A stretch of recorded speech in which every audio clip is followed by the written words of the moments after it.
m'excuse du petit retard hein, parce qu'on avait des petits problèmes de connexion par-ci, par-là qu'on était en train de gérer. Je crois que tout est rentré dans l'ordre maintenant. Très bien. OK, vous pouvez aller. D'accord. Merci beaucoup.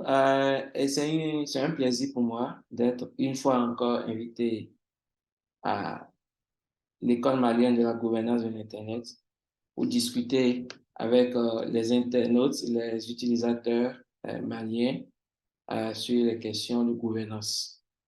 Donc, aujourd'hui, nous aurons juste à aborder un sujet qui est d'actualité, mais qui, à l'entendement, bien sûr, de la plupart des utilisateurs, n'existe pas en tant que tel, puisqu'on ne se rend pas compte encore de ce que ça représente. Donc, notamment la question sur le nationalisme numérique et la fragmentation de l'Internet. Donc, ce que nous allons faire aujourd'hui, c'est d'abord voir sur quoi on parle à travers ces deux expressions et surtout qu'est-ce qu'il faut comprendre, qu'est-ce qu'il faut envisager pour le futur. Donc, rapidement pour m'introduire, je vais me présenter à nouveau pour ceux qui ne me connaissent pas. Je suis ingénieur en informatique. Je me suis spécialisé sur les questions de cybersécurité, mais également sur les questions d'infrastructure numérique, notamment le cloud, que je propose comme service à des entreprises. J'ai été longtemps full stack développeur dans plusieurs entreprises de la place au Bénin, dans mon pays. Et depuis 2016, j'ai lancé une entreprise qui s'appelle Groundsters, qui s'occupe principalement des questions numériques, donc des questions d'infrastructure, cloud, des services autour, et aussi une autre organisation qui s'appelle Native Africa, qui est plus orientée sur les questions de développement et d'accompagnement des jeunes sur la civic tech, ce qu'on appelle les technologies civiques. Voilà. Je suis blogueur. J'ai longtemps écrit des articles en tant que blogueur sur les questions technologiques, bien sûr. Et pour cela, j'ai été dans l'association des blogueurs du Bénin en tant que secrétaire général sur 4 années. Après, membre actif de la communauté, donc j'ai fait plusieurs communautés au Bénin. J'en ai créé, fondé avec d'autres acteurs, plusieurs, notamment le GDG Cotonou, donc le Google Developers Group Cotonou, euh, l'association des blogueurs, je suis membre du FGI Bénin, et bien sûr, j'ai été secrétaire général d'Internet Society Bénin, après président du chapitre de l'Internet Society au Bénin. Alors, pourquoi est-ce qu'aujourd'hui je suis plus outillé? Pourquoi est-ce que je pense que j'ai quelques connaissances pour venir vous parler de questions de nationalisme numérique et de fragmentation d'Internet? Donc, rapidement, je vais présenter ma petite expertise sur sur la question. Donc, dans mon parcours, je suis formateur certifié en gouvernance de l'Internet. C'est même à cette occasion que j'ai rencontré le président Bakary en 2018 à Ouagadougou. Ensuite, aussi certifié aussi sur les questions de prévention, d'analyse des copies d'Internet et les questions de censure. Également activiste sur les questions du droit d'Internet et les questions géopolitiques aussi, puisque à plusieurs reprises, on a eu à militer ou lutter contre les questions de censure, les questions de coupure d'Internet et bien d'autres faits. Je suis analyste de faits politiques Internet, donc notamment les Internet Shutdown. Je travaille avec plusieurs organisations, notamment Access Now, Global Partners et quelques universités occidentales. Auteur, j'ai rédigé un certain nombre de rapports sur les questions et également entrepreneur. Et pour finir, je développe un média en ligne sur l'intelligence économique et les questions de développement. Donc, notamment les questions de développement. Donc, on met en avant tout ce qui est souveraineté numérique, tous les enjeux autour, les enjeux économiques, bien entendu, mais également les enjeux de cyberintelligence, de cyberrenseignement. OK. Alors, pour cette masterclass, je vous présente brièvement le programme. Donc, nous allons réviser les fondamentaux de la gouvernance de l'Internet. Donc, quand je parle d'une révision, c'est juste rapidement survoler quelques définitions clés pour pouvoir tisser des liens avec la suite de la présentation. parce que nous allons essayer de rendre ça logique autant que possible. Ensuite, nous allons parler du nationalisme numérique, donc définir déjà le nationalisme numérique, prendre quelques cas, voir ces quelques cas qui sont déjà actifs dans le monde entier, qui peuvent nous servir d'historique et d'exemple.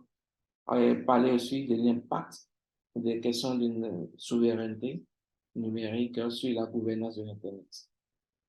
Après, nous allons aborder la question de la fragmentation, donc les définitions et les conséquences. Et il y a plein d'autres choses que dont nous aurons à discuter autour de ça. Après, nous irons sur les enjeux éthiques et mener quelques débats. Donc, ce sera un échange entre vous et nous sur justement les enjeux éthiques et les questions qui soulèvent quand même des débats, donc notamment par rapport à la fragmentation et par rapport au nationalisme numérique. Nous allons envisager quelques perspectives pour le futur, faire une conclusion et maintenant nous pourrons parler, discuter entre nous. Vous avez certainement des questions, vous pouvez me les poser et je vais vous répondre. Alors, pour rendre la chose plus intéressante aussi, ce que nous allons faire, c'est que à un niveau donné, peut-être un peu après la fragmentation, nous allons d'abord arrêter la présentation pour que vous puissiez poser quelques questions déjà sur ce que vous aurez vu. Ensuite, nous allons continuer sur les enjeux et bien sûr finaliser. Voilà, alors, je suppose, en fait, pour ce que je sais, pour la qualité des activités du chapitre malien de l'Internet Society, je suppose que vous vous y connaissez déjà un peu en gouvernance de l'Internet. Donc, on ne va pas vraiment aller sur cette question, mais on va rapidement creuser un peu. Alors, avant d'aller sur la question de la gouvernance, on va d'abord parler d'Internet. Et pourquoi? C'est maintenant après que vous allez comprendre pourquoi je tiens à ce que cette définition soit d'abord le départ. Alors, Internet, c'est quoi? C'est principalement un réseau informatique. C'est la définition, je pense bien, de Wikipédia, qui est constitué d'un ensemble de réseaux nationaux, régionaux et privés. Je reviens encore, c'est constitué d'un ensemble de réseaux nationaux, régionaux et privés qui communiquent tous ensemble grâce au protocole TCP/IP. C'est pour cela qu'on appelle Internet le réseau des réseaux. Donc, gardez cette expression en tête. Internet, c'est le réseau des réseaux. Et tout à l'heure, vous allez comprendre un peu pourquoi est-ce que c'est très important dans ce que nous voulons dire sur les questions de souveraineté, sur les questions de fragmentation. Alors, histoire de schématiser un peu, vous avez ainsi dans la carte du monde qui est là, vous avez un réseau par pays, un réseau national qui communique avec d'autres réseaux. Donc, sachez déjà que tout l'ensemble des réseaux au niveau national communique entre eux, communique partout. Donc, il n'y a pas vraiment de restrictions. Et c'est ça qui détermine le caractère ouvert d'Internet. C'est justement cette liberté à communiquer partout avec tous les autres réseaux. Donc, c'est ces neurones en griffe, ce grand réseau qui communique entre eux et d'autres, qui communique avec d'autres sous-réseaux, etc., qui fait Internet et qui permet à ce que Internet ceinture toute la planète. Et même au-delà, nous avons aujourd'hui des satellites qui donnent Internet, qui sont dans l'espace, qui ne sont pas sur Terre. Donc, c'est ça Internet. Et c'est très, très vaste. C'est des milliards et des milliards de réseaux qui font transiter les données par jour. Alors, fondamentaux de la gouvernance de l'Internet. D'abord, c'est quoi la gouvernance? Principalement, c'est un ensemble de règles, de normes, de principes et de mécanismes qui déterminent la manière dont Internet est géré, réglementé et coordonné à l'échelle mondiale, nationale, locale et même régionale. On peut ajouter cela. Donc, cela englobe toutes les dimensions de l'Internet, notamment les infrastructures techniques. Donc, que ce soit les backbones, que ce soit les DNS, etc., les protocoles TCP/IP dont on a parlé tout à l'heure, qui est le protocole de base même de la communication sur Internet. Les questions des ressources critiques, donc, nous aurons parlé de certains acteurs tout à l'heure, vous comprendrez pourquoi est-ce que ces acteurs interviennent dans tout ce qui se passe au niveau mondial et pourquoi est-ce que les ressources critiques dont on aura parlé font en fait euh, je dirais, l'élément crucial, les éléments cruciaux euh, euh, de notre sujet. Donc, les ressources, le contenu, donc tout ce qui est contenu sur Internet, les questions de sécurité, les questions de vie privée et les questions de droits de l'homme. Donc, la gouvernance de l'Internet prend en compte toutes ces dimensions. Et cela nous permet aujourd'hui de savoir que avec la gouvernance de l'Internet, nous avons la possibilité d'aller à tous les niveaux dans l'apprentissage que nous voulons faire du fonctionnement d'Internet, comprendre que ce soit les réseaux, que ce soit la technique, les infrastructures, les protocoles, les ressources, etc. Alors, quelques concepts très importants de la gouvernance de l'Internet. Parce que pour qu'Internet puisse bien fonctionner, non seulement un certain nombre de mécanismes, un certain nombre de règles ont été mis en place, mais quelques organisations, de par leur intervention, de par leur travail, justement, font tout le travail, en fait, font toute la chose qui fait Internet aujourd'hui, qui fait que moi, depuis le Bénin, je peux communiquer avec vous au Mali. Donc, nous avons d'abord, le principe de Mystic Stakeholder et les questions de multilatérales. On parle souvent de multilatéralisme lorsqu'on parle des interventions et des relations des gouvernements avec des organisations internationales ou sur des questions internationales. Nous aurons parlé des rôles des gouvernements. Nous allons parler de quelques organisations, donc l'IETF, le W3 Consortium, donc le World Wide Web Consortium, l'ICANN, les principes de neutralité du net, les questions de cybersécurité, de confidentialité, les questions de droits de l'homme et la transition vers l'IPv6. Très important. Alors, d'abord, les principes fondamentaux d'Internet. Pourquoi est-ce que nous voulons parler aujourd'hui justement de la question de la fragmentation? C'est parce que la fragmentation, dans l'entendement fragmenté, en fait, va à l'encontre des principes fondamentaux. Nous avons d'abord comme principe fondamental l'accessibilité. Donc, permettre à tous les citoyens, à tous les utilisateurs, à toute personne d'avoir un accès libre et sans contrainte à Internet, tout simplement. Le caractère ouvert d'Internet. Donc, l'ouverture, justement, fait que tout le monde a voix au chapitre, tout le monde peut apporter un plus à Internet et surtout, Internet reste ouvert et libre. Très important. La question de la sécurisation, la question de sécurisation, c'est justement ce qui fait d'abord euh, tout ce qui fait en fait, comment dire ça de façon simple, en fait, la possibilité pour nous d'aller sur Internet en toute sécurité, donc sans forcément chercher à nous cacher, sans forcément chercher à masquer notre anonymat, etc. et tout. Donc, ce côté sécurisé qui fait que Internet est facile d'utilisation, est sécurisé, donc nous pouvons y aller, nous pouvons l'utiliser euh, sans trop de contraintes, sans trop de craintes. Mais bon, cette question, c'est un peu complexe. Parce que la sécurité sur Internet, c'est tout un autre débat. Mais ça fait partie des principes fondamentaux.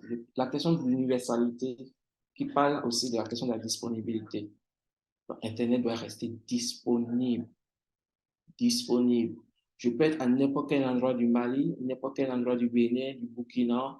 Il faut que je sois connecté à Internet. C'est très important. Il ne faut pas que justement sur l'accessibilité, sur la question d'universalité, en fait, qu'il y ait des restrictions. Donc, dans les principes fondamentaux, il y a cette question. Et la dernière chose, le dernier principe, c'est la neutralité. C'est la façon dont Internet, on est traité sur Internet. Les contenus. Est-ce que ceux qui sont les fournisseurs de contenu, ceux qui aident les fournisseurs de contenu à pouvoir nous rendre l'information disponible, traitent l'information de façon équitable et neutre? C'est très important. C'est pas parce que je suis béninois que peut-être des acteurs au Mali vont juger qu'il y a certaines choses, certaines informations sur Internet auxquelles je ne dois pas avoir droit.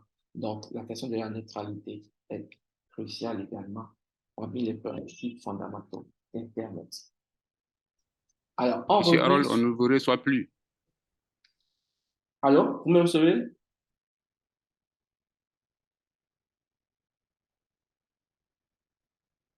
Allô? Allô? Allô? Vous me recevez?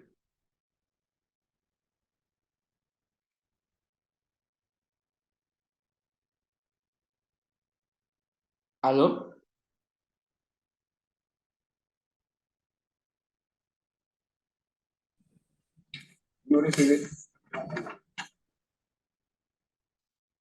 Allô, c'est bon, vous me recevez maintenant?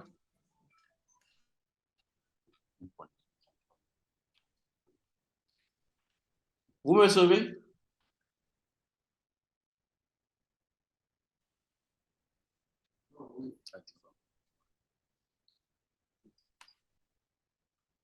Allô?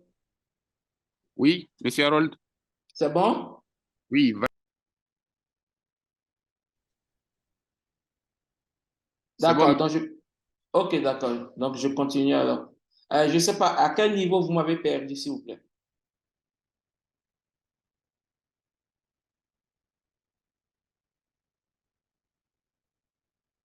Allô? À quel niveau vous m'avez perdu?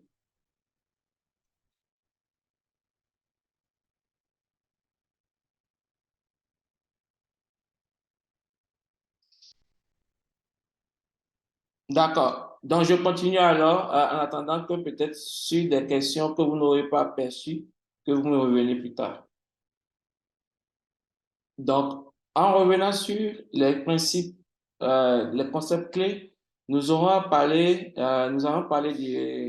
du modèle multi-stakeholder. Donc, quand on parle de la gouvernance de l'Internet, c'est principalement une approche et multi-parties prenantes. En fait, donc, c'est tout le monde qui, en fait, se retrouve dans un groupe d'acteurs pour participer justement au développement d'Internet. Donc, parmi ces parties prenantes, en anglais stakeholder, nous avons les gouvernements, nous avons le secteur privé, la société civile, les organisations techniques, les chercheurs et bien sûr, nous, les utilisateurs. Cette approche, elle est la base même du fonctionnement des acteurs autour d'Internet. Maintenant, nous avons l'approche multilatérale.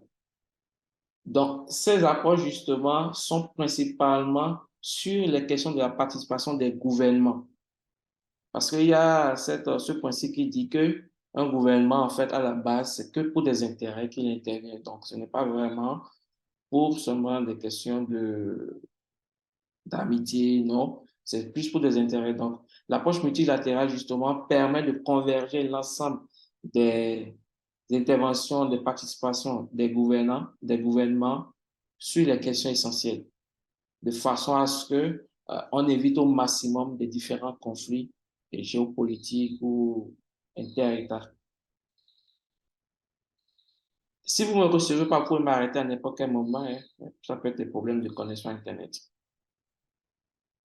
D'accord. Alors, le rôle des gouvernements. Dans la gouvernance de l'Internet, les gouvernements jouent un rôle important, notamment en élaborant des politiques publiques, en réglementant les activités en ligne, en garantissant la sécurité nationale et en représentant les intérêts de leurs citoyens sur la scène internationale. Donc, dans cette représentation, vous pouvez aussi retrouver les questions des entreprises nationales. Donc, vous avez des entreprises nationales qui ont besoin d'adopter une approche, qui ont besoin peut-être d'adopter une approche sur des questions de normes, des questions de loi.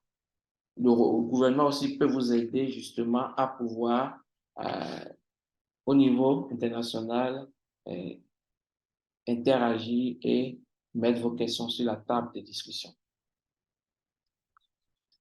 Nous avons l'ICANN. Alors, l'ICANN, c'est une organisation clé. Elle est très importante puisqu'elle est en charge de la coordination des identificateurs uniques, donc les noms de domaine et les adresses IP, IPv4 et IPv6. L'ICANN est principalement basé sur ce modèle multipartie prenante. Donc, cela permet à tout le monde, à toutes les parties prenantes dont on a parlé précédemment, d'intervenir dans tous les processus de décision autour d'Internet. Nous allons revenir peut-être là-dessus tout à l'heure, mais déjà, sachez-le, vous, même en tant qu'utilisateur d'Internet, en tant que personne en train d'être outillé sur les questions de gouvernance de l'Internet, vous avez aujourd'hui la possibilité d'interagir avec ces organisations internationales, de pouvoir contribuer et de porter la voix de l'Afrique, du Mali, de l'Afrique à l'international pour apporter des changements significatifs. L'IETF. Donc, l'IETF, c'est plus un regroupement technique. Un regroupement technique d'un certain nombre d'acteurs, volontaires bien sûr, mais avec un certain nombre de compétences. Et il se concentre plus sur les normes techniques et les protocoles Internet. Les normes techniques d'Internet, les protocoles Internet. Le TCP/IP dont j'ai parlé tout à l'heure en fait partie. D'autres normes dont on connaît énormément, le UDP, etc., etc. Mais l'IETF se base sur un principe de volontariat, bien sûr, et est ouvert à la participation de toute personne intéressée, mais avec des compétences. Je remets ça parce que ce n'est pas souvent décrié dans les présentations, mais la compétence pour faire partie de l'IETF est importante justement puisque l'IETF est plus technique, donc ouvert aux ingénieurs, aux chercheurs, aux docteurs, à toute personne ayant des compétences, bien sûr, pour pouvoir intervenir sur les normes, sur les protocoles, la conception, la validation de ces normes, de ces protocoles. Pour faire plus simple, vous prenez par exemple la 5G que Huawei a créée. La 5G a été inventée par Huawei. Mais avant que cela ne soit disponible, avant que Huawei ne puisse l'intégrer aujourd'hui dans ses téléphones, avant que les ingénieurs ne puissent concevoir des appareils capables de faire de la 5G, l'IETF s'est penché sur la 5G, à décrypter la 5G, l'a ouvert en griffe, donc à explorer tout ce qui a été fait dans la 5G pour voir si tous les principes sont respectés, s'ils fonctionnent bien, s'il n'y a pas de violation des droits, il n'y a pas de violation des données, s'il n'y a pas de questions de sécurité, etc., de maintenabilité aussi. Donc, c'est très important. Et l'IETF fonctionne sur cette base volontaire. Vous avez en troisième position le World Wide Web Consortium. Eux, ils interviennent beaucoup plus sur la création des normes pour le web. Parce que comme vous le savez, le www, c'est justement ce qui sous-tend l'entrée vers le web. Donc, quand vous allez sur Internet, vous tapez www.deezer.ml, vous tombez sur le site web du chapitre du Mali sur le web. Voilà. Donc, lui aussi est très important justement puisqu'il élabore des normes pour le web. Et lui aussi, il est ouvert justement à la collaboration avec tous les acteurs, que ce soit les utilisateurs, les gouvernements, la société civile, les développeurs d'applications, etc., etc. Donc, tout le monde intervient aussi sur cette approche. Alors, pourquoi cette approche, en fait, était très importante justement pour ce que l'on voulait dire? C'est justement sur la question de la gouvernance. La gouvernance obéit à un certain nombre de règles, à un certain nombre d'approches et est soutenue par un certain nombre d'organisations qui fonctionnent sur ces approches pour garantir les principes fondamentaux d'Internet, notamment le caractère ouvert et libre. Je remets la question là-dessus parce que ce que nous voulons faire, c'est justement pouvoir parler de pourquoi le numérique et le nationalisme numérique et la fragmentation peuvent non seulement avoir des avantages, bon, pour le nationalisme, la fragmentation, pas vraiment, il n'y a pas d'avantage, mais surtout des inconvénients et comment faire la part des choses pour choisir, pour faire les meilleurs choix. Ensuite, les questions de droits de l'homme. Tout à l'heure, je ne l'ai pas développé dans ma présentation, mais les questions de droits de l'homme, c'est justement sur la question de l'accessibilité sur les utilisateurs. Qui a le droit, quel droit vous avez en tant qu'utilisateur et comment est-ce que, ou dans quel cas, vous pouvez être privé de vos droits. Ça, on a de plus en plus de violations des droits. On a tout le temps des violations des droits. Pas plus tard qu'hier, nous avons eu une censure sur les réseaux sociaux. Je crois que la Guinée a censuré l'accès, a coupé l'accès aux réseaux sociaux, à certains réseaux sociaux, YouTube, WhatsApp, etc. et tout. C'est une question de violation qui se pose là tout de suite. On ne peut pas interdire à un utilisateur d'avoir accès justement à Internet et aux applications, aux services. La dernière chose que je voulais mettre en avant, c'est la création de la transition vers l'IPv6. Très important. Donc, tout à l'heure, en parlant de l'ICANN, j'ai parlé du fait que l'ICANN est responsable de la coordination des identificateurs uniques dans les noms de domaine et les adresses IP. Lorsqu'on parle d'adresse IP, on parle de deux normes. Il y a deux normes d'adresse IP, il y a l'IPv4 et l'IPv6. Alors, sachez-le déjà, IPv4 est pratiquement fini dans le monde entier. Il n'y en a plus de disponible parce que c'est réglementé, c'est disponible dans un nombre donné. Vous prenez 192.168, etc. Donc, dans ce modèle, en fait, le nombre était assez limité. Bon, pas limité, mais c'était quand même assez restreint. Mais aujourd'hui, vu le développement des technologies, vu le développement de l'Internet, on a très peu d'adresses IPv4 encore disponibles dans le monde, sauf en Afrique, où nous avons eu du mal à pouvoir nous lancer dans un développement accéléré de numérique. Donc, je fais un coucou au Occident, qui aujourd'hui aborde des questions très importantes pour accélérer le développement du numérique. Tout est disponible. Maintenant, nous allons l'implémenter et provoquer un développement accéléré. Donc, l'Afrique a eu ce retard qui fait que les plages d'adresses IPv4 qui ont été attribuées par l'ICANN à l'organisation régionale qui gère ces adresses IPv4, donc je vais parler de l'Afrenic, qui est une organisation africaine qui gère les adresses IPv4. Cette plage d'adresses est, certes, ce n'est plus vraiment un grand nombre, mais le reste aujourd'hui de cette plage fait partie des seules restantes dans le monde entier. Ils ont déjà tout consommé à l'extérieur, en Occident, en Asie, etc.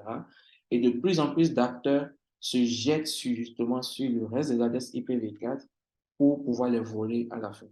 Je remets le mot voler. Désolé, ça peut peut-être surprendre certains, mais c'est du vol. Mais c'est ce qui se passe et la transition vers les IPv6 est très importante. Parce que c'est cette transition qui nous donne encore la possibilité de ne plus être limité et de pouvoir migrer vers une nouvelle norme qui ouvre encore plus de possibilités de sécurité, d'accessibilité, de disponibilité. Voilà, de disponibilité. Donc, voilà quelques concepts très importants qu'il faut comprendre dans la gouvernance de l'Internet et qui, contextualisés à ce que nous sommes en train de à ce qu'on veut voir tout à l'heure, aux questions de nationalisme, ont toute leur place.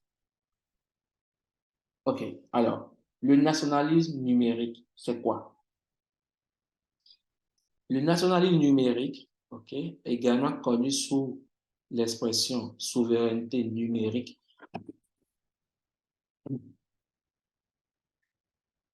fait référence à la tendance croissante des pays à promouvoir et à protéger leurs intérêts nationaux dans le domaine numérique. Donc, je mets un certain nombre de mots en avant pour que vous puissiez comprendre en fait les enjeux. Donc, le nationalisme fait référence à la tendance des pays à promouvoir et protéger leurs intérêts nationaux dans le domaine numérique. Tout à l'heure, pour définir Internet, on a dit que c'est un ensemble de réseaux nationaux, privés, régionaux qui connectent entre eux font tout le grand réseau, le réseau des grands réseaux, le réseau des réseaux. D'accord? Maintenant, la souveraineté, justement, c'est la promotion de ces réseaux nationaux. Il y a des avantages et bien sûr des inconvénients. Alors, ça se manifeste comment la souveraineté numérique? C'est par des politiques, par des actions qui visent à exercer un contrôle sur les technologies de l'information et de la communication, sur les données, sur les infrastructures numériques et sur les activités en ligne. Je pense que vous avez eu hier une présentation sur les questions de données fiables et par rapport à la souveraineté numérique. Très important, très important. Alors, dans quel contexte se manifestent les questions de souveraineté numérique? 1. Nous avons les questions de connectivité mondiale et d'échange économique. Nous avons les questions qui arrive justement lorsqu'on contextualise ce qu'on fait à la lutte contre les questions de la fragmentation. Désolé pour l'utilisation du mot question. Ensuite, il y a la protection des droits numériques, la régulation des plateformes et des contenus en ligne. Toujours pour contextualiser, bien sûr, par rapport à la gouvernance de l'Internet, la question du nationalisme numérique. Donc, la question de protection des droits numériques, les questions de régulation, les questions du développement des normes techniques et des protocoles dont s'occupe l'IETF, avec bien sûr tous les acteurs dont on a parlé. Les questions de sécurité et de cybersécurité, donc la protection des cyberespaces et contre les cybermenaces, etc. Et les questions d'innovation et de développement technologique. Alors, dans cet échange, bien sûr, nous avons quoi? La gouvernance de l'Internet joue un rôle dans la préservation de la connectivité mondiale. Ça, on l'a dit. On a vu les principes fondamentaux d'Internet et du caractère mondial que cela révèle. Une gouvernance ouverte et inclusive permet le fonctionnement harmonieux des réseaux à l'échelle internationale, favorisant les échanges économiques, les transactions commerciales et la collaboration mondiale. Très important à retenir. Donc, lorsqu'on prend par exemple la question de la souveraineté, nous avons une gouvernance qui permet déjà qui permet le fonctionnement harmonieux des réseaux à l'échelle internationale, donc qui déjà demande à ce qu'un réseau national reste connecté aux réseaux mondiaux, aux réseaux internationaux, à tous les autres réseaux, pour justement favoriser le fonctionnement harmonieux. Et dans cet élan, il faut savoir déjà que la fragmentation peut compromettre cette connectivité. On va revenir là-dessus et entraver le développement économique. Ensuite, les questions de lutte contre la fragmentation de l'Internet. On va revenir là-dessus tout à l'heure, mais déjà, sachez-le, la fragmentation de l'Internet caractérisée par des barrières régionales, des restrictions d'accès, des politiques de contrôle des données, représente une menace pour l'idéal d'un Internet ouvert. Donc là, tout de suite, dans les questions de souveraineté, cela peut avoir comme impact des questions de fragmentation. Vous voulez promouvoir votre réseau national, vous voulez promouvoir votre Internet au niveau local, c'est une très bonne chose à un certain niveau, mais cela peut tout de suite créer des questions de fragmentation. Donc, une gouvernance efficace d'Internet est nécessaire pour coordonner les efforts internationaux visant à atténuer la fragmentation et à préserver l'interopérabilité des réseaux. Les questions de protection des droits numériques.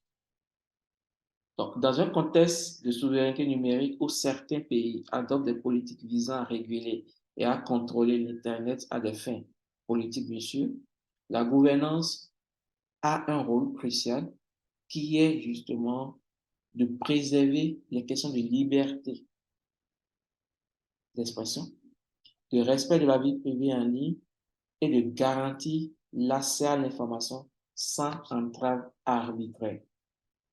Donc, le nationalisme doit justement garantir les questions de protection des droits numériques avec tous les principes dont on vient de parler, la liberté d'expression, le respect de la vie privée, l'accès à l'information. La régulation des plateformes et des contenus en ligne. Voilà.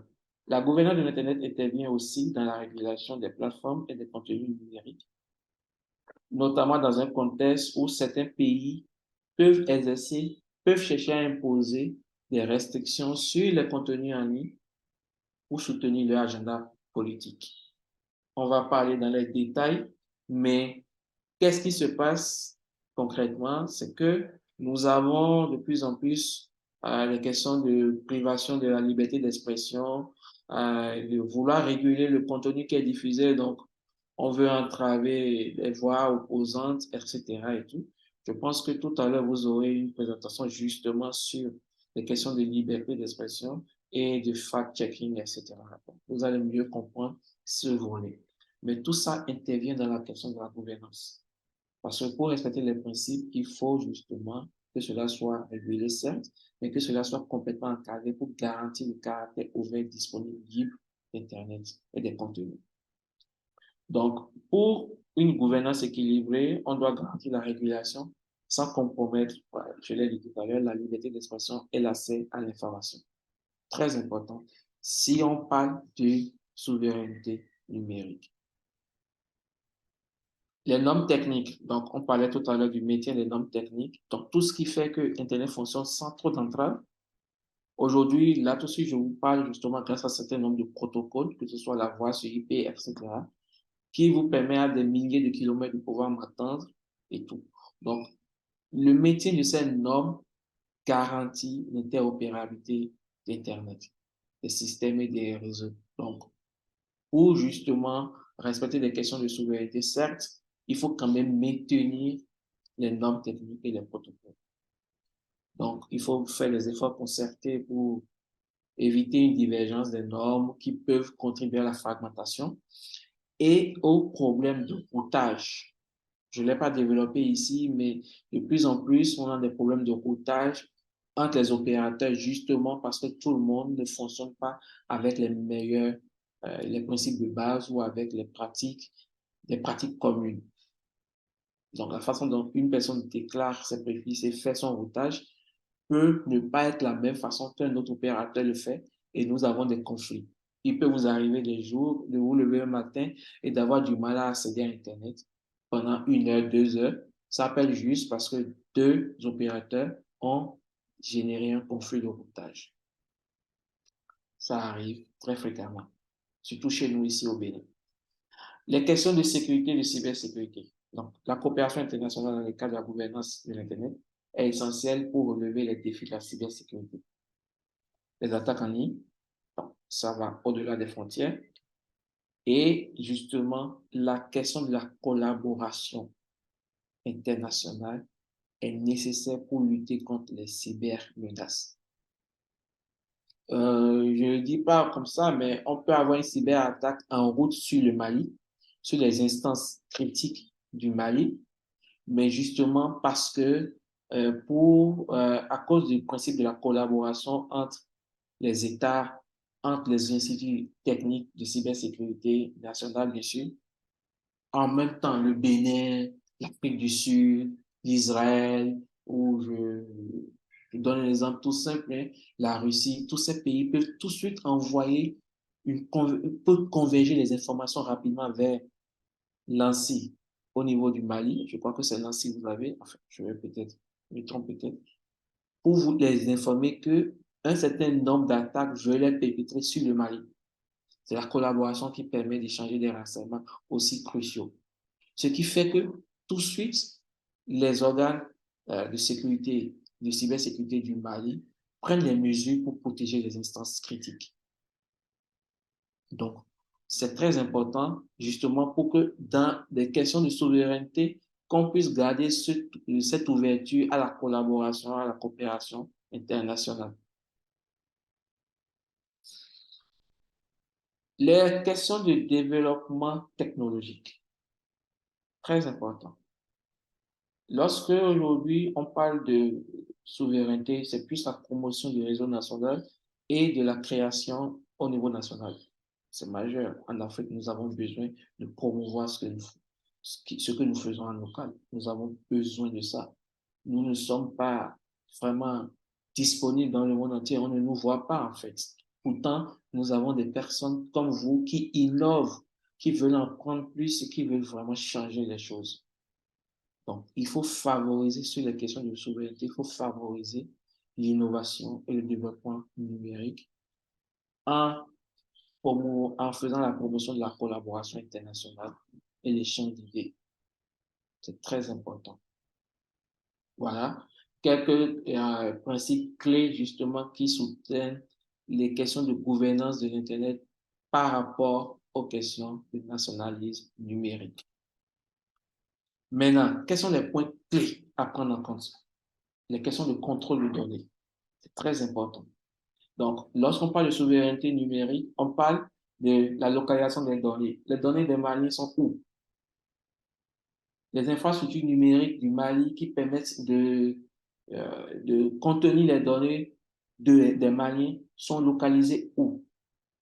Donc, quelque part, cette question revient justement à pouvoir développer des infrastructures pour garder les données sur le sol malien et pouvoir les sécuriser, bien sûr, et bien sûr les rendre accessibles.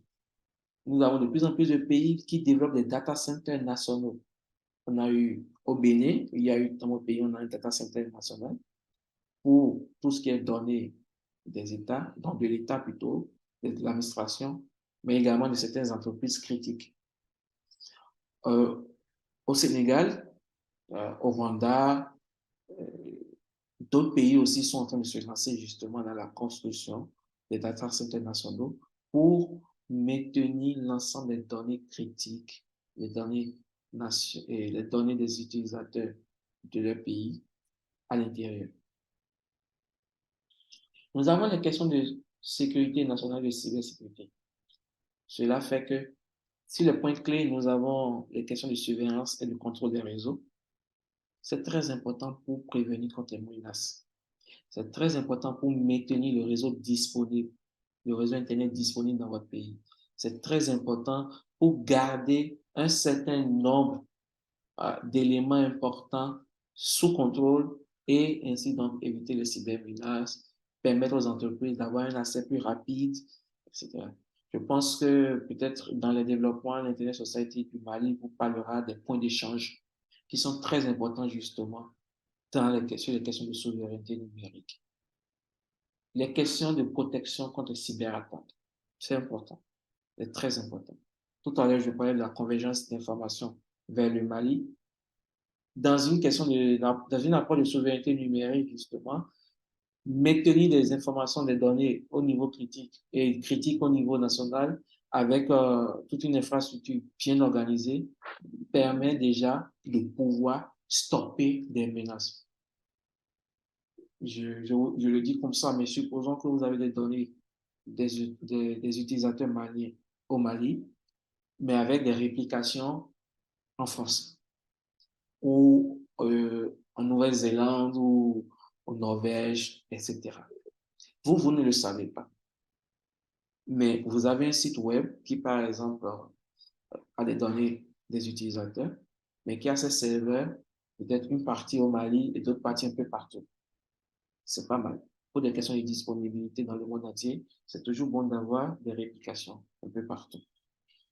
Mais vous ne pouvez pas tout contrôler directement en cas de menace.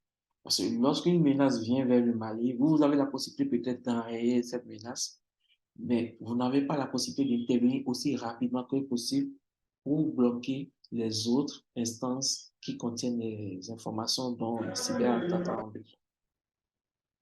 Allô? OK, dont les cyberattaquants veulent, que les cyberattaquants veulent acquérir et qui sont un peu disponibles partout. Très important. Le développement des capacités numériques locales, la formation. Outiller les acteurs sur l'innovation, sur comment ceci marche, donc la formation, l'éducation numérique, c'est crucial, c'est très important. On a de plus en plus de compétences au niveau national, mais on n'a pas forcément besoin d'aller chercher cette compétence en sortant du pays. Non. Développer l'autosuffisance technologique. Donc, les questions de souveraineté numérique peuvent être motivées justement par le désir de devenir technologiquement suffisant, autosuffisant. Donc, réduire la dépendance à l'égard des technologies étrangères. C'est très beau. C'est important. C'est même ça aujourd'hui que nous souhaitons encourager. Développer une autosuffisance technologique en Afrique d'abord. Comme nous n'avons pas besoin d'aller chercher des technologies extérieures à l'Afrique pour pouvoir faire des choses incroyables. Vous savez, aujourd'hui, l'Afrique, c'est le nouveau trésor mondial. Tout le monde veut venir en Afrique. Donc, à nous aussi de pouvoir profiter déjà de ce que nous avons en interne. Les questions de censure et de contrôle. Donc, là, nous allons sur des points un peu néfastes de la souveraineté. Certains gouvernements utilisent les questions de souveraineté pour justifier les censures et contrôler l'information en ligne. On en a parlé tout à l'heure. Les questions de restrictions sur les médias sociaux, les plateformes de partage de contenu, etc. Donc, ça fait partie de ces points clés. Et justement, c'est toujours question de débat à l'international. La promotion d'identité numérique nationale. Donc, promouvoir, bien sûr, les services en ligne locaux. Chez nous, nous avons des plateformes numériques administratives publiques qui nous permettent de faire un certain nombre de formalités administratives sans nous déplacer. Nous avons, par exemple, au niveau de la Chambre de commerce du Bénin, un certain nombre de plateformes de e-commerce pour promouvoir les produits locaux. Donc, sur la question de la promotion des identités numériques nationales, la souveraineté numérique est très importante. Ça a un bon côté, très bon côté. La protection de la culture et des valeurs nationales. Donc, justement, certains gouvernements adoptent des politiques pour limiter l'influence culturelle étrangère. Ce n'est pas aussi mal que ça, mais sans forcément empêcher les utilisateurs d'accéder à ce qu'ils souhaitent en ligne. Promouvoir la culture nationale et les valeurs nationales, promouvoir des contenus numériques conformes aux normes culturelles nationales, c'est bien, mais sans pour autant entraver l'accès à d'autres informations, d'autres cultures, d'autres choses à l'étranger. Donc, c'est toujours une question qui fait débat. Bon, j'espère qu'on va... Bon, c'est bon, on est pratiquement à la moitié.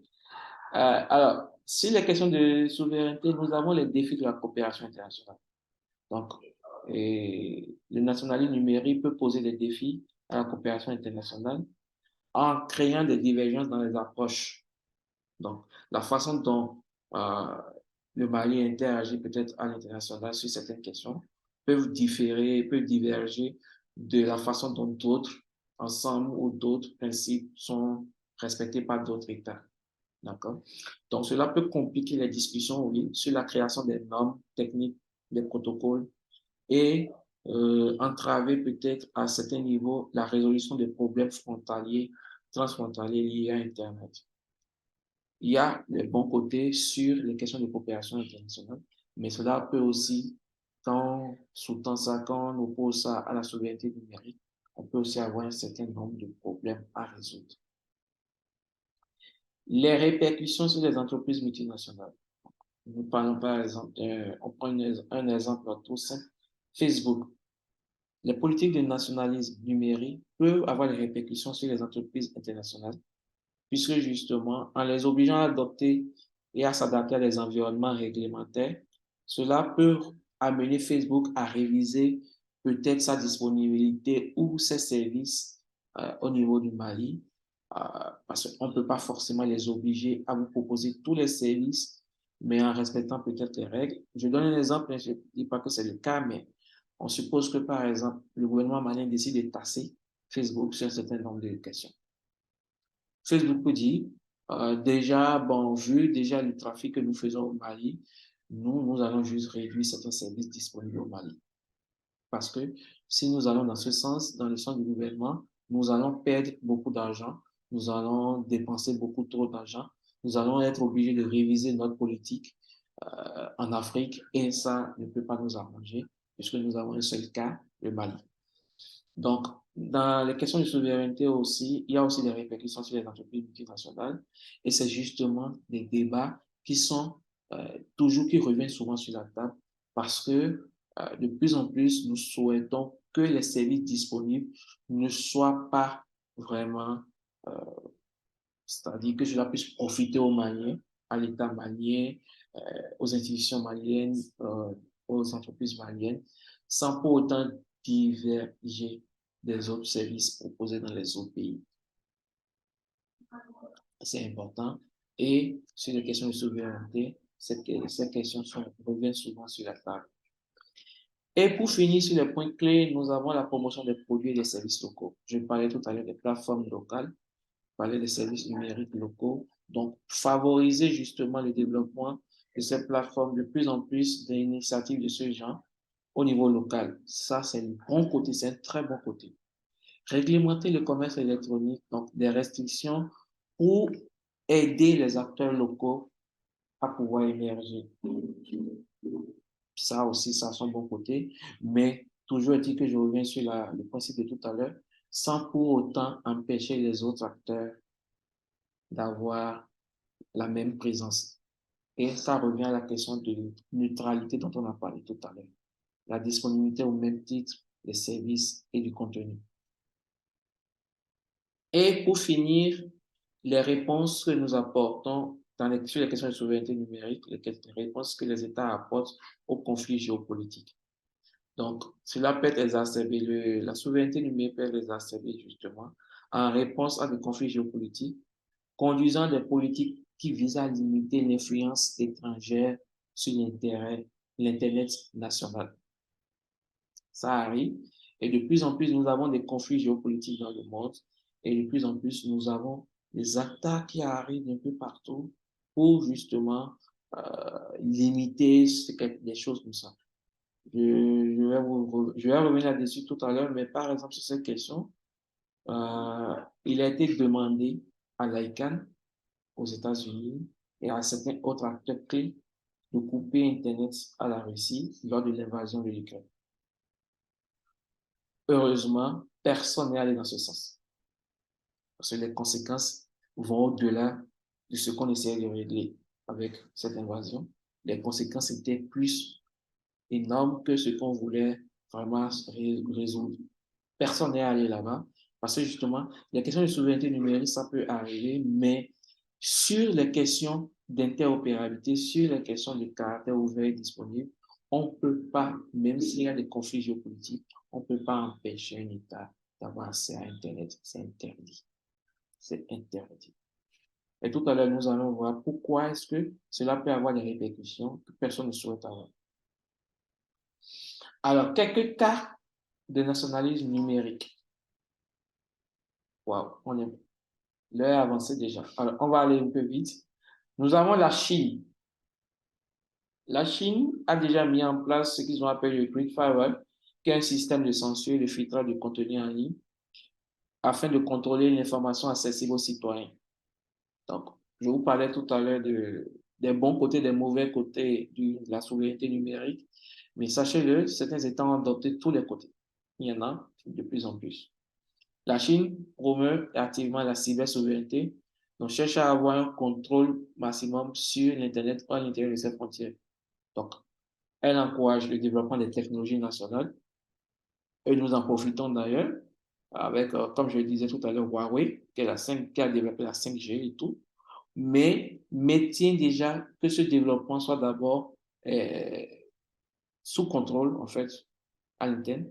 Donc, leur permettra de pouvoir avoir un droit de regard sur tout ce qui se développe d'abord. Il y a un bon côté et un mauvais côté. La Russie. La Russie a adopté une loi qui exige que la localisation des citoyens russes sur les serveurs soit située sur le territoire russe. On revient sur la question de la localisation des données tout à l'heure. Donc, cette mesure vise à exercer un contrôle sur les données personnelles et à renforcer la souveraineté numérique. Oui. Sur le renforcement de la souveraineté numérique, oui. Sur le fait d'exercer un contrôle sur les données personnelles aussi, oui. Ça, c'est plusieurs chercheurs qui pensent comme ça. Personnellement, je suis un peu neutre, je reste neutre sur la question parce que déjà, quand on regarde un peu le fonctionnement d'un certain nombre de choses, d'un certain nombre d'États, il faut comprendre que le contrôle sur les données personnelles, en fait, sont de plus en plus contrôlés justement, déjà pour des questions de sécurité, et c'est pour ça que je reste neutre, mais pour ce qu'on ne sait pas sur les questions de contrôle des données des utilisateurs, des citoyens du pays. Donc, il faut creuser le débat, il faut chercher plus loin pour comprendre de quoi est-ce qu'on parle et surtout, qu'est-ce qui, en fait, profite aux Russes, profite à tout le monde. Donc, en plus de tout ça, il y a des restrictions sur les services extérieurs, notamment LinkedIn, qui ont été mis en place et font la promotion des services locaux. On a VK Contact. VK Contact aujourd'hui, qui est le Facebook russe, qui est assez répandu d'ailleurs dans le monde entier. On a Telegram, qui est un peu le WhatsApp et créé par un russe, qui est quand même assez répandu. Donc, il y a aussi tous ces éléments à mettre sur les questions de souveraineté. L'Inde a mis en place un certain nombre de restrictions d'applications chinoises, notamment TikTok. pour des questions de souveraineté numérique, ils veulent promouvoir l'utilisation des solutions développées en interne. Donc, ils bloquent des applications internationales, des applications venues d'ailleurs, comme TikTok. Bon côté, mauvais côté. L'Iran. L'Iran a développé un système qui permet de filtrer le contenu qui est diffusé en ligne et de contrôler l'accès à des sites web considérés comme indésirables ou offensants. Et la question culturelle revient.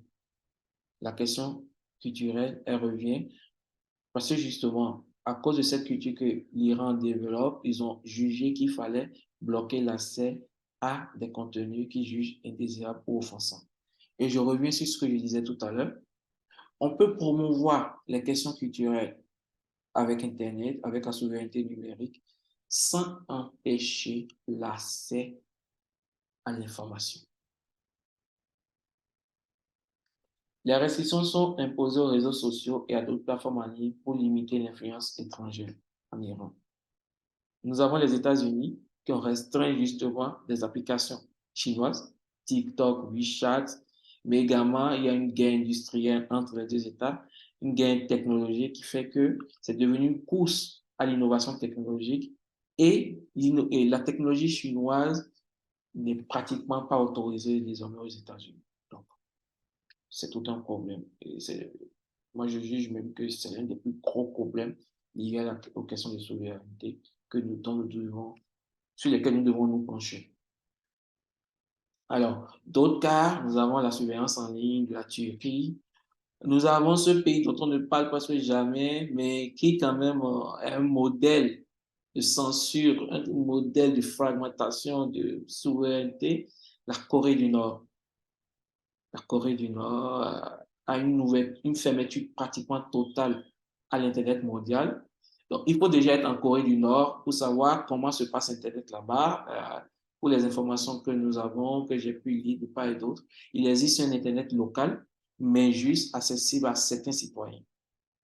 Un Internet local, national, accessible à certains citoyens. Donc, forcément, des contenus mis en ligne, en niveau local, des contenus certainement régulés. Voilà. En Corée du Sud, nous avons le développement et l'utilisation d'applications locales au détriment des réseaux sociaux classiques. Donc, eux n'empêchent pas l'accès à Facebook ou à TikTok ou à Twitter, mais ils ont d'autres applications qui font la même chose et qui sont développées au niveau local et dont ils font la promotion au-delà, beaucoup plus même que Facebook n'arrive à avoir des parts de marché. Ce n'est pas mauvais en soi. Il faut promouvoir le développement local numérique. C'est très important. Nous avons l'Union européenne. Ce n'est pas vraiment un cas de souveraineté, mais c'est ressorti dans mes analyses justement parce que le RGPD de l'Union européenne fait la promotion d'une industrie numérique et technologie régionale. Donc, les questions de RGPD, notamment sur la localisation des données des utilisateurs de l'Union européenne, sur les restrictions qui doivent être faites, sur la disponibilité, sur la localisation, etc., peuvent être des questions qui vont à une souveraineté numérique régionale, continentale, mais qui sont quand même à être débattues sur des questions de souveraineté. C'est très important. OK. Déjà, voilà un peu ce que nous pouvons retenir du nationalisme numérique. Maintenant, quels sont les impacts? Alors, on va y aller très rapidement parce que je pense que le temps est passé. Nous avons la fragmentation de l'Internet. Nous en avons parlé tout à l'heure. Les défis pour la coopération internationale. On va en reparler. On en a parlé tout à l'heure. Donc, les débats justement sur les difficultés pour coopérer à l'international et les conséquences qui vont avec. On a les conflits sur la localisation des données, donc qui viennent des exigences de localisation des données associées bien sûr à la souveraineté numérique, donc qui peuvent entraîner des conflits, qui peuvent créer des défis pour les entreprises locales même, d'ailleurs pour avoir accès à des données, oui, locales d'abord, et aussi internationales. Nous avons des questions d'altération de la neutralité du net. Tout à l'heure, je parlais de la disponibilité à tout, au même niveau des contenus et des applications. Mais les questions de souveraineté créent une altération justement à la neutralité. Nous avons l'impact sur la cybersécurité. Je reviens là-dessus. La concentration du contrôle dans les questions de souveraineté numérique peut rendre les infrastructures nationales plus susceptibles d'attaques ciblées, en particulier si elles ne sont pas alignées sur les meilleures pratiques internationales, dont la collaboration dont j'ai parlé tout à l'heure, par exemple, ou les normes techniques dont on a parlé, les protocoles, etc. Ça peut avoir un impact négatif sur la cybersécurité dans votre cyberespace. Voilà. Nous avons les incertitudes pour les entreprises multinationales. Donc, on a parlé un peu des changements que ça peut avoir sur les politiques commerciales des entreprises multinationales en face par rapport aux restrictions, aux variations des politiques nationales et des réglementations qui leur sont imposées. Ça peut avoir un impact sur l'innovation, justement, vu que nous voulons promouvoir l'innovation locale, mais tout en minimisant, bien sûr, la collaboration internationale, ça peut empêcher les gens de voir beaucoup plus loin. Donc, la coopération, elle est très importante. La coopération entre les chercheurs, entre les développeurs, entre les entreprises à l'échelle mondiale, c'est important justement pour endiguer au maximum, pour enrayer au maximum l'impact négatif que la souveraineté numérique peut avoir sur l'innovation. Il y a aussi le protectionnisme numérique. Donc, le protectionnisme numérique, c'est principalement sur les questions d'éthique, de marque, de barrières commerciales. Et ça peut avoir un impact justement parce que lorsque vous avez par exemple des marques, vous avez des produits et que vous les imposez, en fait, vous créez un effet de protectionnisme qui empêche les utilisateurs de votre État d'avoir accès à d'autres choses, peut-être qui proposent un meilleur service ou une meilleure ouverture. Donc, il faut quand même faire attention sur ces éléments. C'est très important de pouvoir s'inspirer de ce qui se fait mieux ailleurs pour faire encore mieux. Et bien sûr, les défis que cela oppose aux organisations internationales, comme Internet Society, comme l'ICANN, comme l'IUT, comme l'ICANN, l'IUT, l'ONU, justement pour amener tout le monde à adopter des pratiques communes. Très important. OK. Alors, si vous me permettez, je vais rapidement vous demander s'il y a quelques questions déjà et voir un peu la température avant de continuer.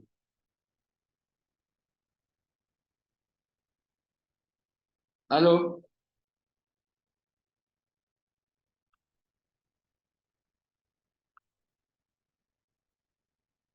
Allô? Vous me recevez? Oui, monsieur Harold. Très bien. Oui, on vous reçoit. Très bien. Alors, c'est déjà pour voir s'il y a quelques questions, si vous me recevez bien.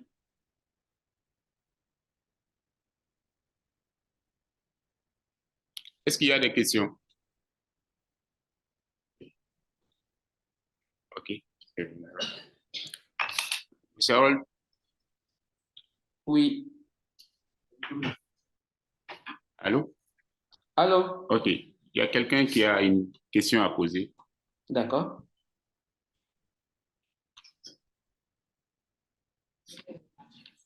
Bonjour, monsieur.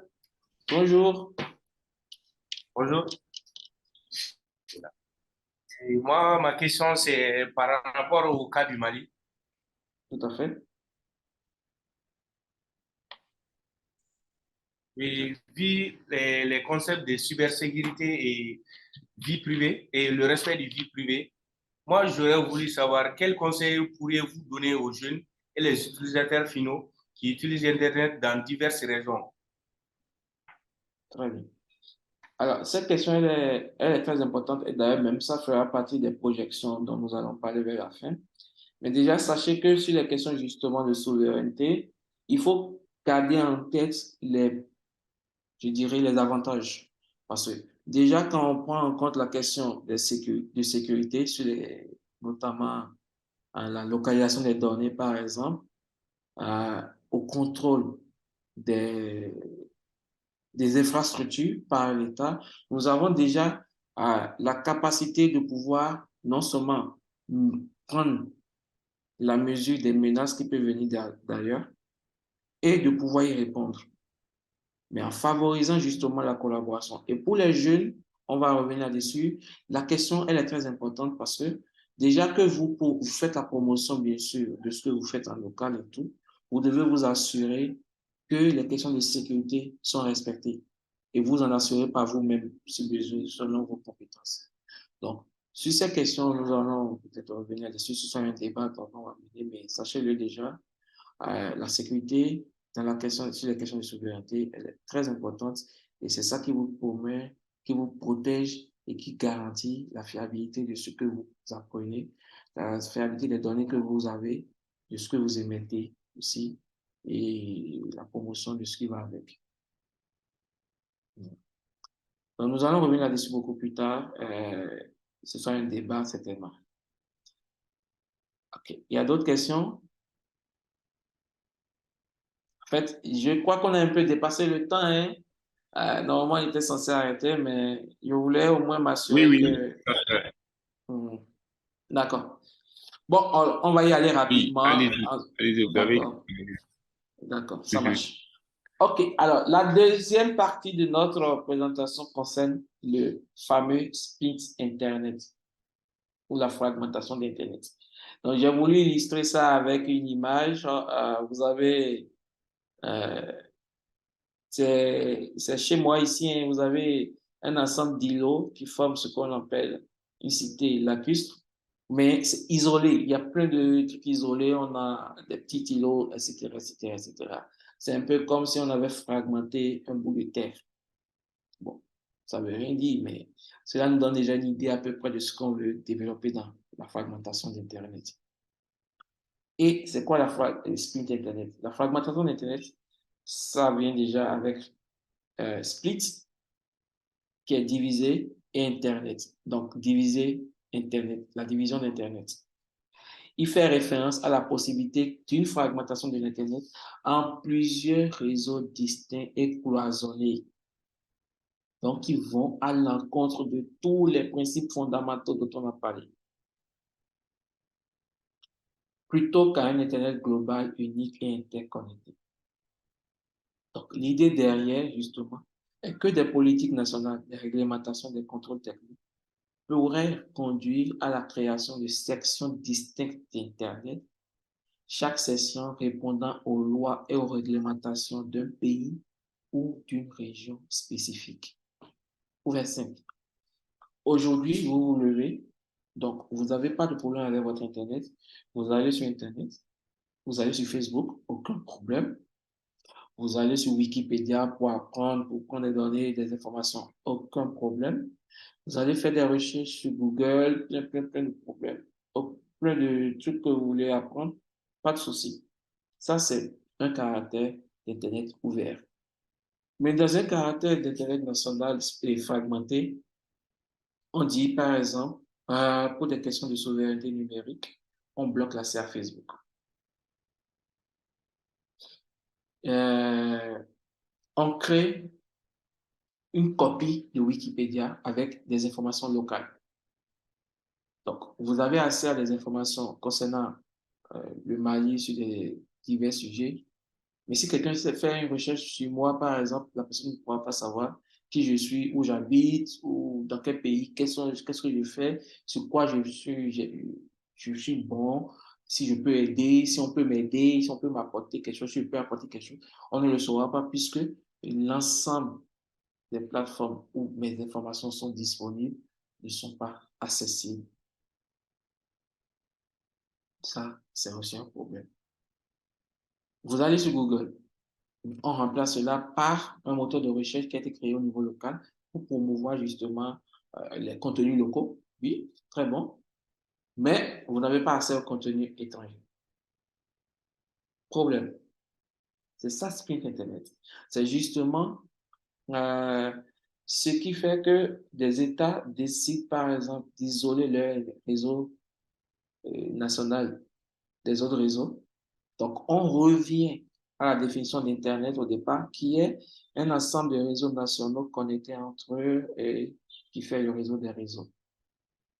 Le split Internet, c'est quand un État ou une région décide d'isoler son réseau puisque la possibilité de communiquer avec le voisin ou l'ami qui est à 1 kilomètre, en fait, fait partie de ce volet de sprint Internet et qui fait que vous avez, par exemple, des restrictions à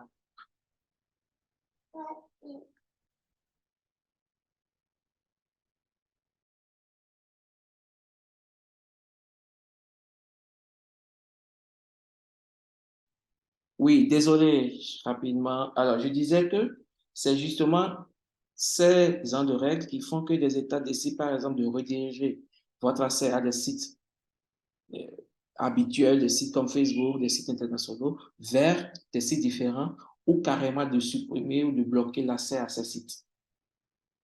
Donc, vous pouvez avoir aussi plein de problèmes de sécurité qui émergent là.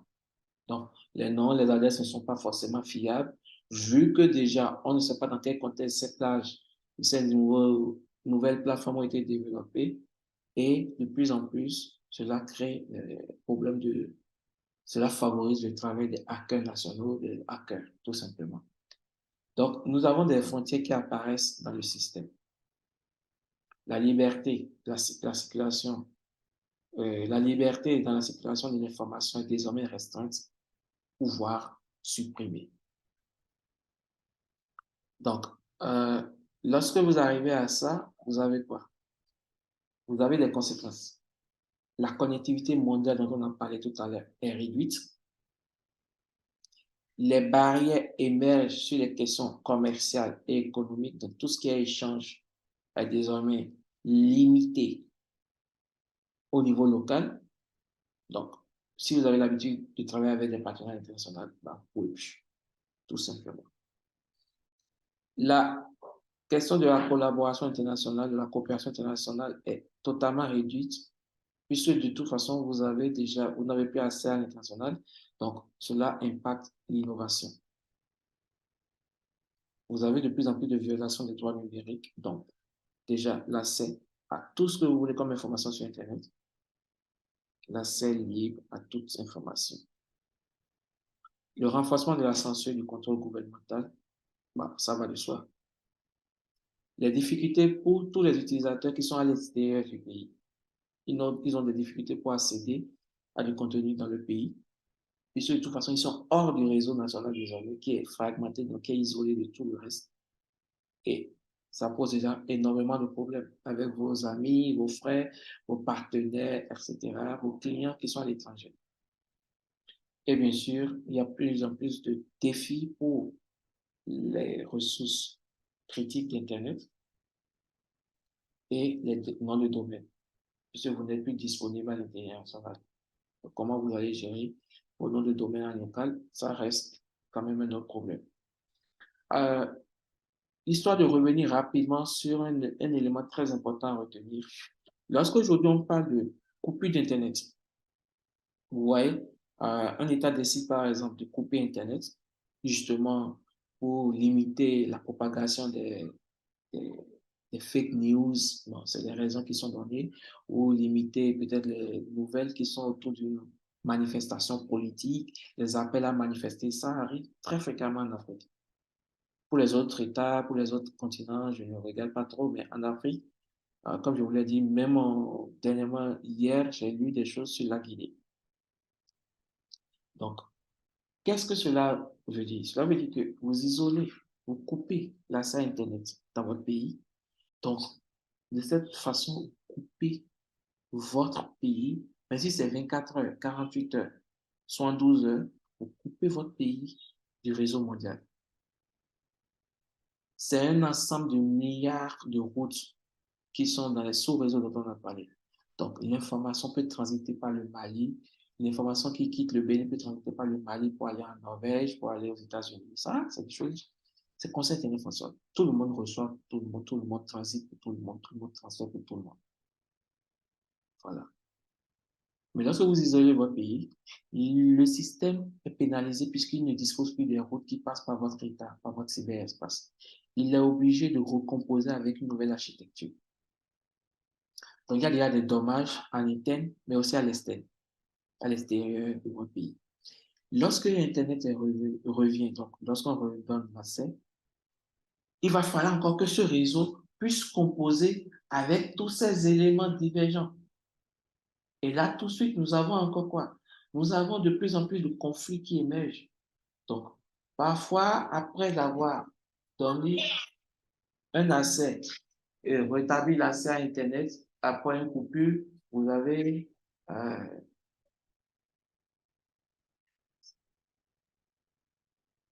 vous avez tous ces problèmes qui émergent, donc vous avez des plateformes en Internet qui ont des pannes, etc., etc.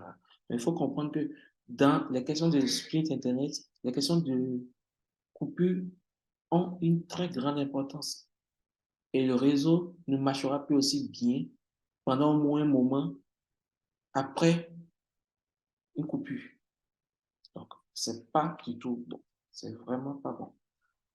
OK. Alors, rapidement, pour aller sur les enjeux éthiques. Alors, nous Monsieur avons des questions. Oui. Allô?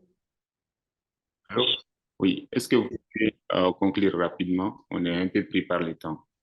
Bien sûr, on a fini pratiquement. Donc, sur les enjeux éthiques, nous avons les questions de liberté d'expression des droits de l'homme, les questions d'équité numérique et l'accès à l'information, donc la vie privée, la protection des données, les questions de censure et liberté d'Internet, les questions de souveraineté numérique et l'interconnexion mondiale, très important, les conséquences économiques et commerciales dont on a parlé, qui aussi sont quasi majeures, et bien sûr la gestion de l'Internet et le développement et la coopération internationale. Donc, ça, c'est les enjeux qui sous-tendent justement le split Internet et la question de souveraineté numérique. Alors, rapidement pour conclure, la fragmentation de l'Internet, ça soulève des questions éthiques fondamentales liées à la liberté, l'équité, la vie privée et la coopération mondiale. Trouver des solutions éthiques et équilibrées pour répondre aux préoccupations nationales tout en préservant les valeurs fondamentales de l'Internet ouvert reste un défi crucial pour tout État, toute gouvernance justement de l'échelle de l'Internet à l'échelle régionale et mondiale. Je vous remercie.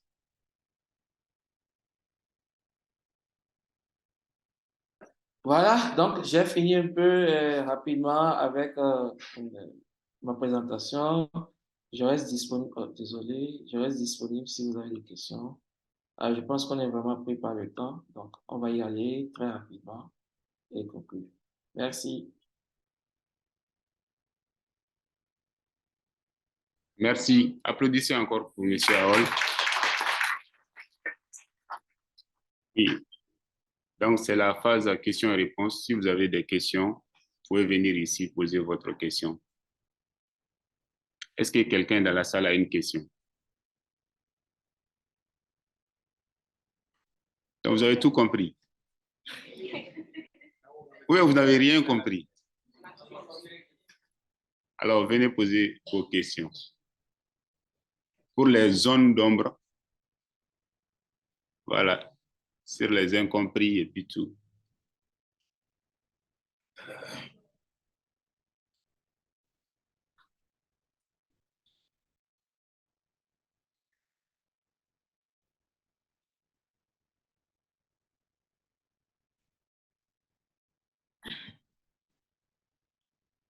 Donc, il n'y a pas de questions?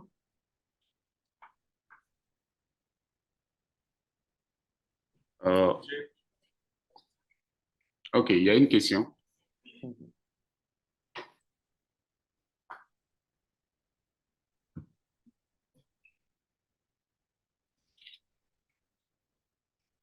Ma question suivante est, vous avez dit à un moment donné que l'État est là pour garantir la souveraineté et la sécurité des données concernant le secteur privé et la société civile. Mais est-ce que réellement c'est le cas au Mali actuellement?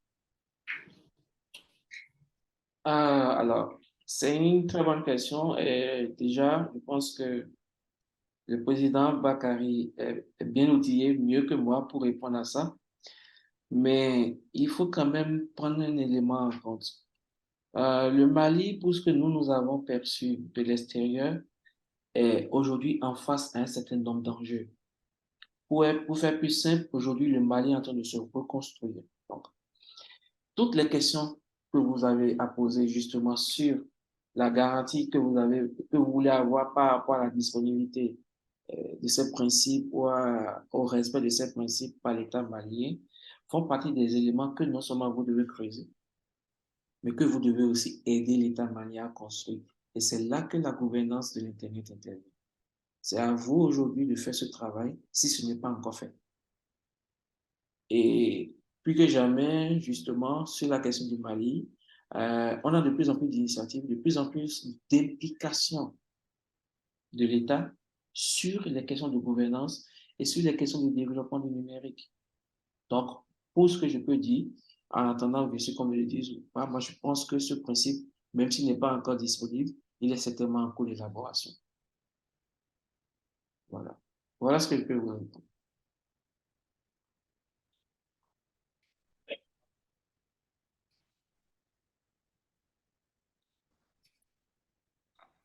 Alors, est-ce que la question a été répondue?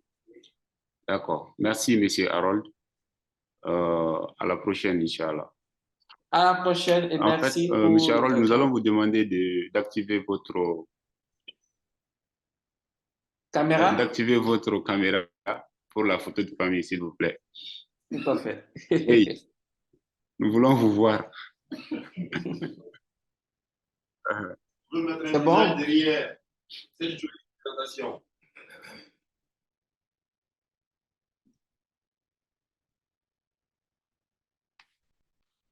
D'accord.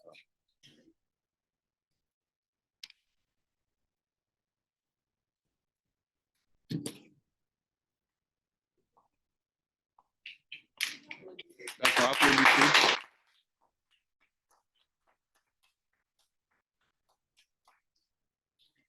Merci beaucoup et à bientôt. À bientôt et je reste disponible si vous avez des questions. Le président a mes contacts et la présentation sera partagée dès la fin de cette session. Ouais. Inch'Allah. Merci.